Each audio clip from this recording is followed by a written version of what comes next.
Tissot. No, I'm kidding. I want to talk about Tissot, and not the Tissot you would think. Obviously, most people's mind when you think of Tissot is the PRX. I want to talk about a watch that's, in my opinion, a sleeper watch. It is very nice watch. It has tons of class to it, lots of functionality, and in my opinion, probably one of the best watches, and I mean this broadly, that you can get for right around $1,000, and in some cases a little bit less. Before I jump into the watch and tell you a little bit about it, a couple things. One, I don't get paid for any of this. These watches I buy out of my own pocket because I'm a collector and an enthusiast. And two, please give us a like, a subscribe, hit the bell button. That would be amazing, and I would appreciate it. So thank you. I'm going to start a little backwards on this one. I'm going to start with dimensions, some of the features, or some of the functionality of it. And then we can get into which watch it is that I'm talking about. Again, it's not the PRX. So it's 39 millimeters by 9.8 millimeters in thickness. You can see when on the wrist, I have an 8-inch wrist and it wears very nicely. It doesn't wear large. It doesn't wear small. It just complements the wrist. It has a mesh bracelet and it has a leather strap that it comes with. It can be dressed up. It can be dressed down. The leather strap is super nice. And the material, I'm just going to pull it up here and almost get which watch it was away. The leather watch here, the leather strap is very nice. I love it. I don't wear a lot of leather straps to begin with. Like I said, I have a bigger wrist, so I tend to wear a lot of bracelets. The bracelet's very nice too. I wore it with a suit. Anyway, let's jump into it. So just a quick second. I'm going to rewind for a minute before I get into the watch. I want to talk a little bit about the history of Tissot. It was founded in 1853 by Charles Tissot and his son, Charles Emile Tissot. And believe it or not, they had a pocket watch that took off that was wildly popular in Russia. So that was, I think, around 1858. And it was one of, if not the best pocket watch that sold in Russia at the time. Fast forward to 1929. The world and the economy collapses for a lot of industries. Tissot is scratching their head. What are we going to do? And they joined forces with Omega. With that collaboration, Omega and Tissot got involved with, specifically Tissot, got involved with timing downhill skiers. And then in 1957, Tissot got involved with the Davis Cup.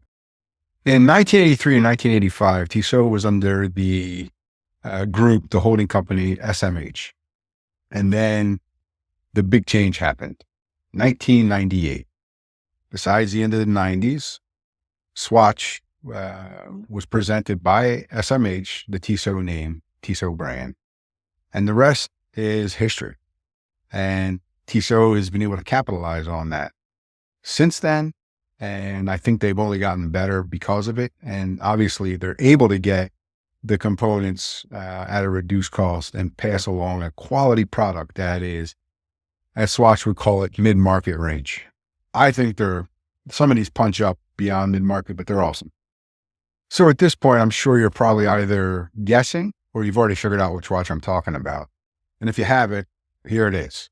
It's the 1938 Heritage Tissot Small Seconds. As a recap, it's 39 millimeters in diameter, 9.8 millimeters in thickness. It's COSC certified, and it's water resistant to 50 meters. And it looks sharp. So let's dive into the actual face of the watch, some of the features of the watch, and go from there. It looks like they put a lot of time and thought into this watch. As I'm looking at it, you can see, you'll notice when I put this up, that the face is this grained, gray, textured feel and look to it. The contrasting parts on it, there's quite a few actually.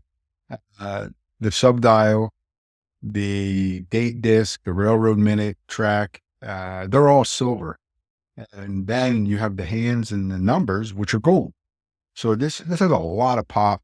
I'm going to, here's mine, but I'll throw this up on the screen here for you. It has a lot of just nice, classy looks to it.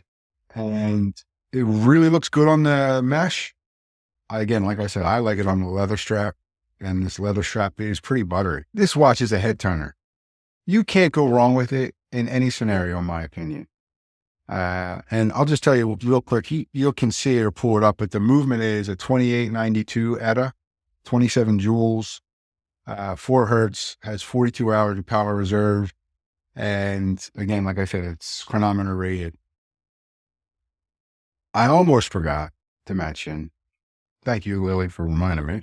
The back of the watch is a see-through sapphire crystal as well.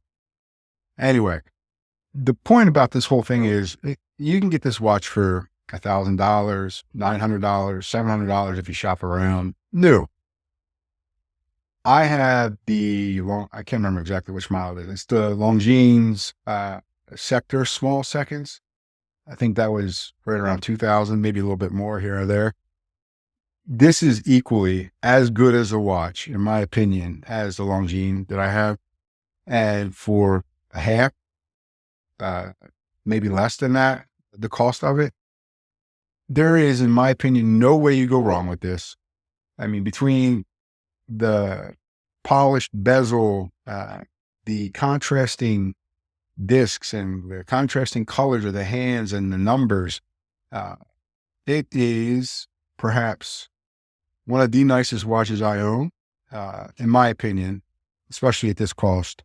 And the one last thing I want to mention that I almost forgot to mention again is the quick release spring bars that they have on the straps and bracelet.